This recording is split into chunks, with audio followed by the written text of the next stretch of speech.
Լեզվի կոմիտեն ուղղում է հանրային խոսքում լայնորեն տարածված լեզվական սխալները։ Այդ սխալներն ու մասնագիտական շտկումները ներառվել են մոտ 150 էջանոց լեզվական կողմնացույցում։ Ժողովածուն էլեկտրոնային է, հասանելի բոլորին։ Համահեղինակները լեզվի կոմիտեի գլխավոր մասնագետ Գուրգեն Միքայելյանն ու Երազիկ Գրիգորյանն են։ Հետևում ենք հանրային խոսքին, դուրս են գրում լեզվական սխալները հիմնականում հաճախադեպության սկզբունքով եւ ավելի վտանգավոր սխալները, այսպես ասած, դուրս են գրում եւ դրանցով կազմում ենք հորդորակներ,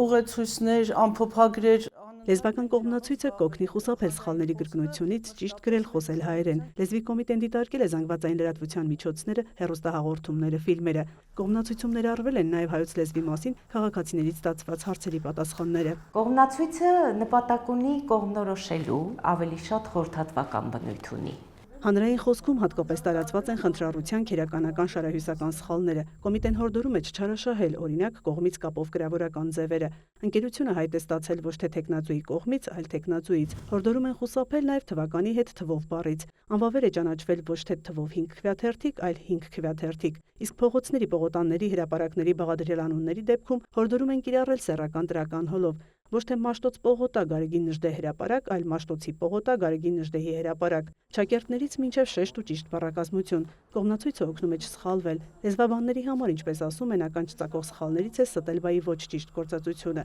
Հիշեցնում են ստելբայը չեզոք սեռ է, ուրեմն ոչ թե ստել, այլ խաբել ընկերոջը։ Օրինակ մենք այս սխալները լեզվի կոմիտեում ոչ թե հավաքագրել ենք, այլ հավաքել ենք։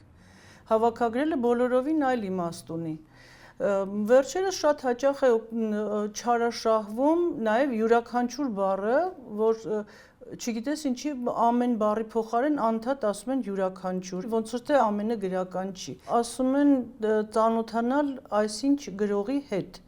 Դա ճիշտ է, եթե անձամբ ծանոթանում են այդ գրողի հետ, բայց եթե ծանոթանում են գրողի ստեղծագործություններին,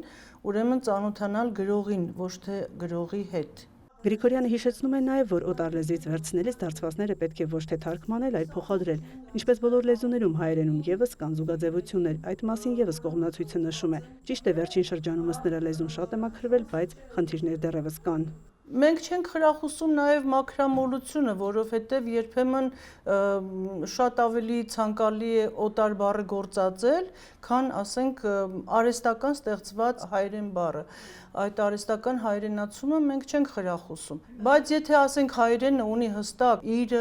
երևույթը, ամբողջությամբ նկարագրող, գործածվող, ցանկալի է, որ հայերեն տարբերակը գործածվի։ Լեզվի կոմիտեն կկարողանա լիարժեք իրականացնել հայերենի կանոնարկման իր լիազորությունը։ Լեզվի մասին օրենքի նախագծով, որն ընդունել է ազգային ժողովը, նախատեսվել է լիազորող նորմ։ Կստեղծվի հանձնաժողով, որը կմշակի պետական փաստաթղթաշրջանառության եւ օրենսդրության մեջ թարգմանված փոխառված հասկացությունների, հատուկ անունների մի օրինակ կիրառության ձևեր։ Հանձնաժողովը երբ որ ստեղծվի, արդեն որոշում կունենանք արդեն կանոնարկված ձևի, որը արդեն պարտադիր կլինի կիրառության համար բոլոր պետական մարմիններում։ Արդեն պատրաստ լեզվական կողմնացույցը կոմիտեի կայքում է, ամեն օր ձեռքի տակ ունենալու համար այն պետք է ներբեռնել։ Մայա Խաչատրյան, Ռոմիկ Խաչատրյան, լուրեր։